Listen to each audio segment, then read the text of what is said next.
Hey guys, welcome back to my channel. This is Kemi, and I'm here to talk about Real Housewives of Rhode Island Season 1, Episode 8. Now, before we begin, make sure you guys are liking, subscribing, and turning on your post notifications so you'll know whenever I post. All right, so we start the episode off with, again, the little montage of the ladies doing different things. So we see Rula making lunch for her kids. Joe Ellen is eating lunch with her family, and then Liz is about to take her cat out for a walk. So we see Alicia and Billy, and I don't know why it's doing that. I'm sorry, y'all. So we see Alicia and Billy, and he is making her drive because he's starting to get real busy, and their daughter is going has dance lessons.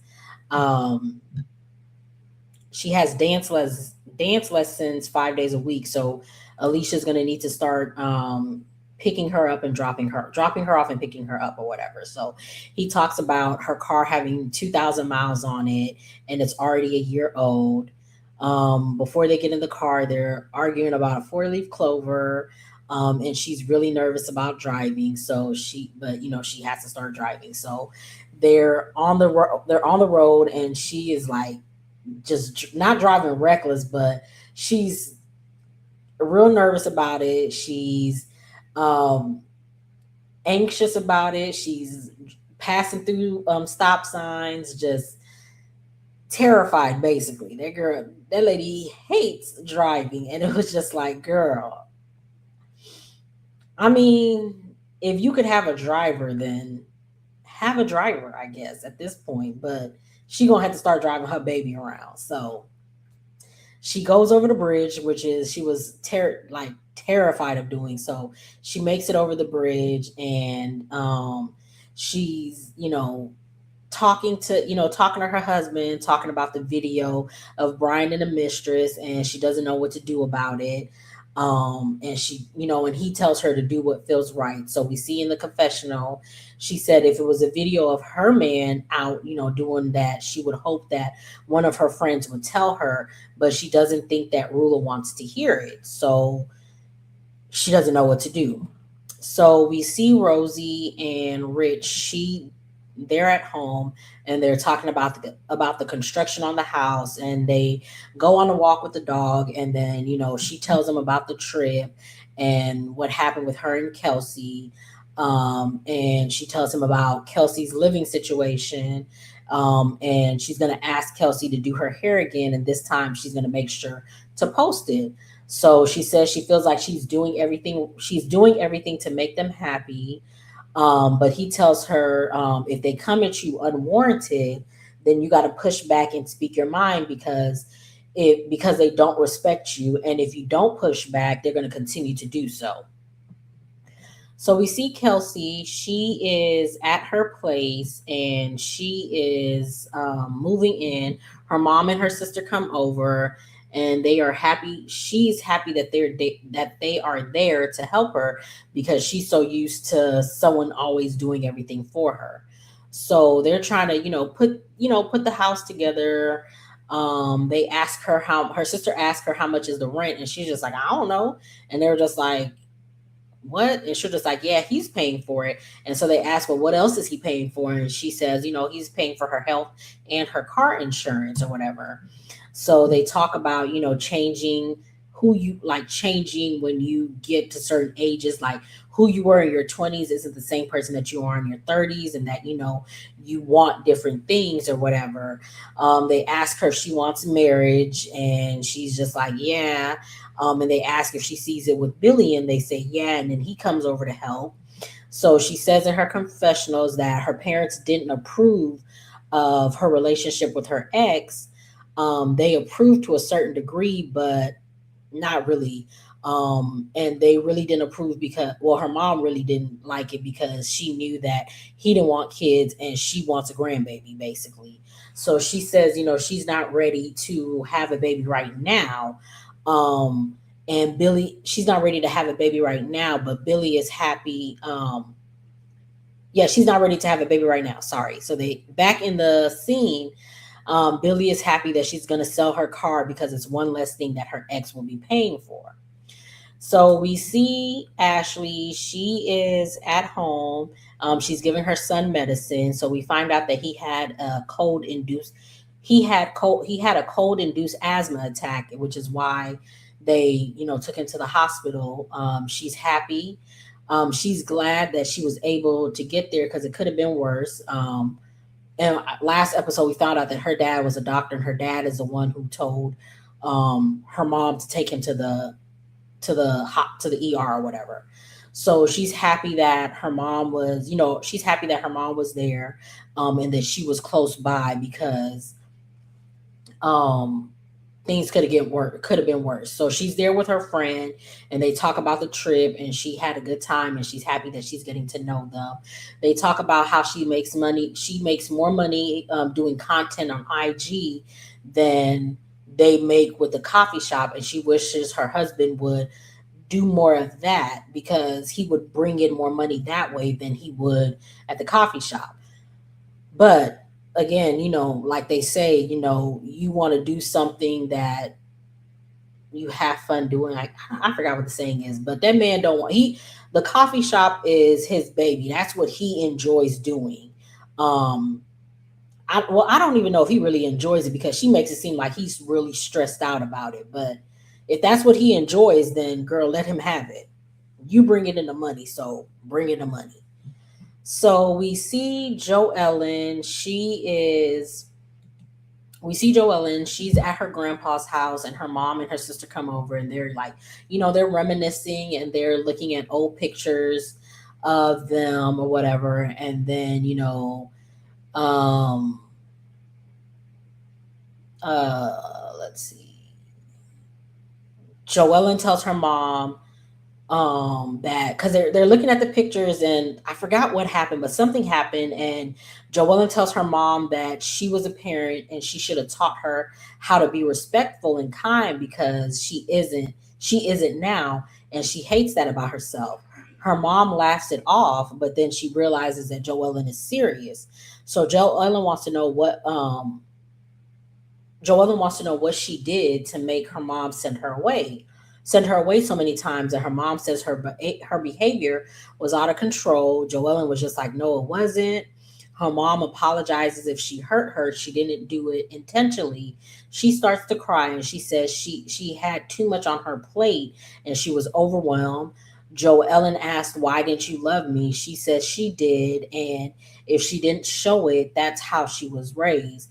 So she talks about a time when how her mom had treated her when one day her parents had come they came home from somewhere, and she had ran to go see them, and she hit her eye or fell, and she was bleeding everywhere. And her mom was just like, oh my god, my floor, I just cleaned it up. And that was how she was, instead of her mom consoling her about cutting her eye and the fact that she had to go get 6 stitches, all she cared about was there was blood on the floor or whatever. So, you know, she didn't know how to love basically because she didn't get it growing up. So she's Joellen says she talks to her about how she treated her, and she says that don't do you think that she became your mom? Um she says yeah, she thinks she became her mom, and she tried changing as they got older. Joellen says she had a tough childhood, and tells her um the person she says the person she was shaped she tells her mom the person she was shaped. Child, I don't know what I said. What does it say? My bad, y'all. She said the person that she shaped them into is who they became, and no matter how much therapy she goes to, she feels broken. She loves her kids more than anything in the world, and she wishes her mom loved her that way. Her mom says it breaks her heart the damage that she's done to her, and she will do her best to be a better parent and be there for her grandkids. Um, Jen asks Joellen if she's willing to forgive her mom, and Joellen says um, her mom has to act like she has 2 daughters and 3 grandchildren who need her, and she needs to spend time with them, and be there for them and not just let it be lip service, basically. So her mom hugs her and her sister, and she says, I love you. And Jen says this is not Jen, but Joellen says this is what she's been asking for her entire life. So we see Liz. She is at her lab because she does cannabis. So she's waiting on Dolores to come because they are about to try a new product that they have come up with, which is menopause gummies. So they try the product and they give their feedback on it, and then they talk about going through menopause and how Rhode Island is the first state to have a new law to protect menopausal women in the workplace, and that is wild. That is like completely wild that they don't have that in place. Like, what? Child, they be treating women terrible in the workplace. Like, how I cook a baby in my belly for 9 months and you only give me 6 weeks of maternity leave? Child. Yeah, that's wild. So we see Rula. She is at home, and Alicia and Billy are coming over for dinner. So they make small talk. It was really awkward. Alicia's being awkward.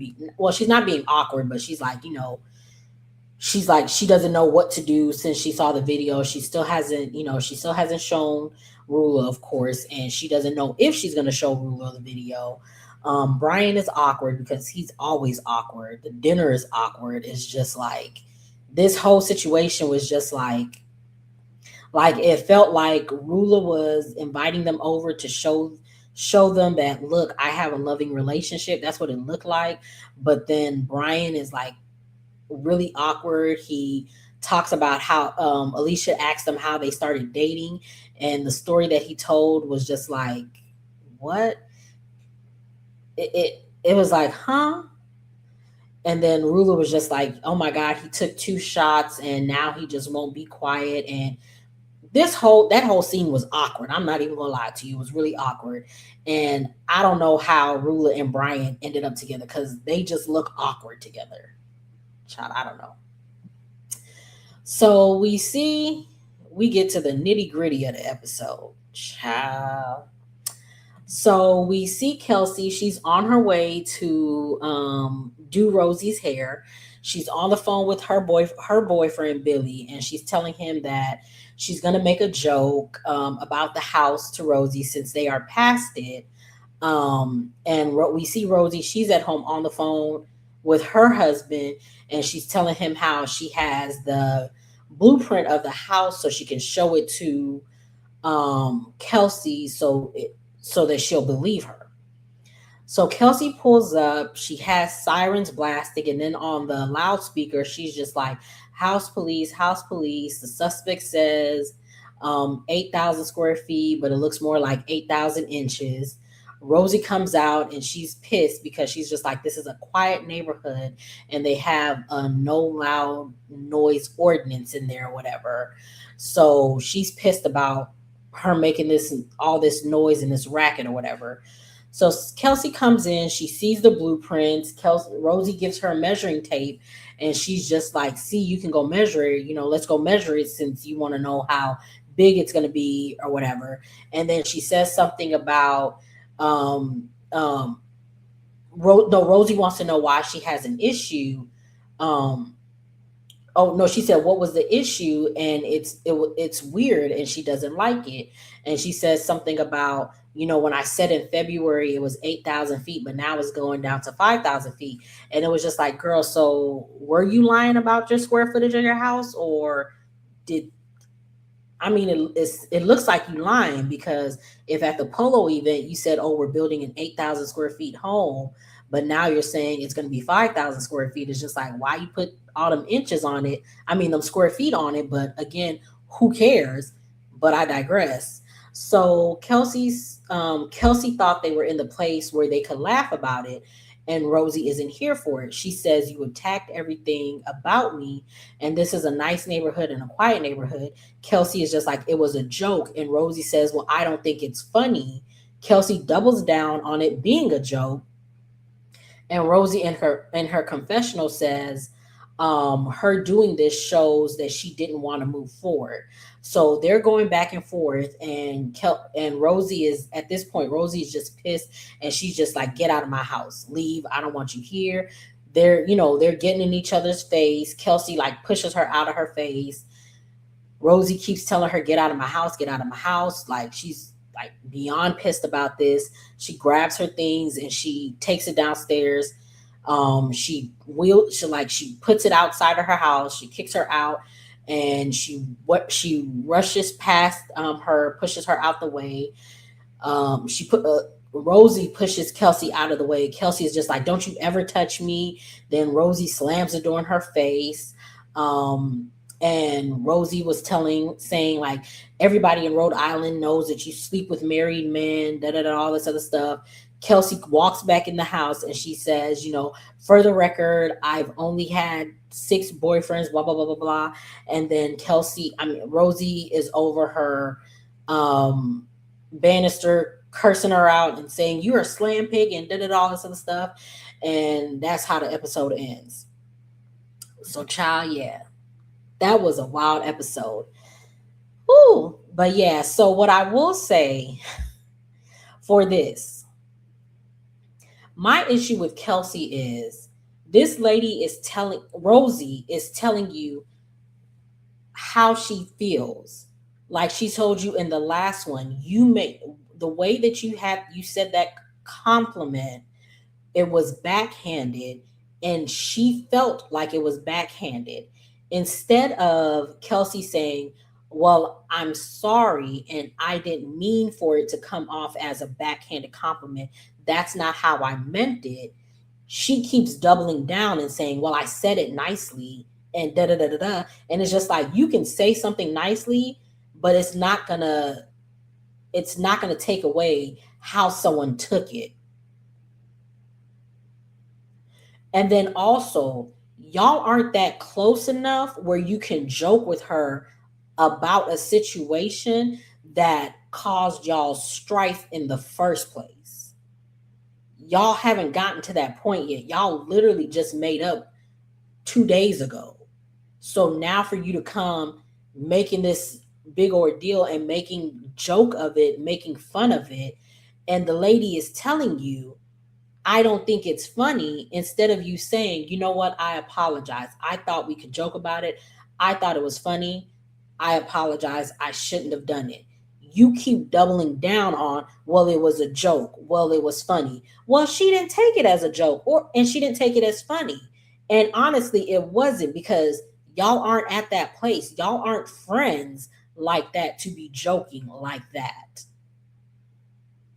But it's just like Kelsey is was that the end of the episode?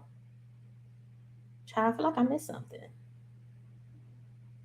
Yeah, that was the end of the episode. Sorry, y'all. These episodes are running back to back because I just watched all of them. But yeah, so she didn't take it as a joke. So again, instead of her just apologizing, she wants to double down on it. But you expected Rosie to apologize to you for not posting on Instagram that she did your hair, even though y'all didn't take pictures of the hair.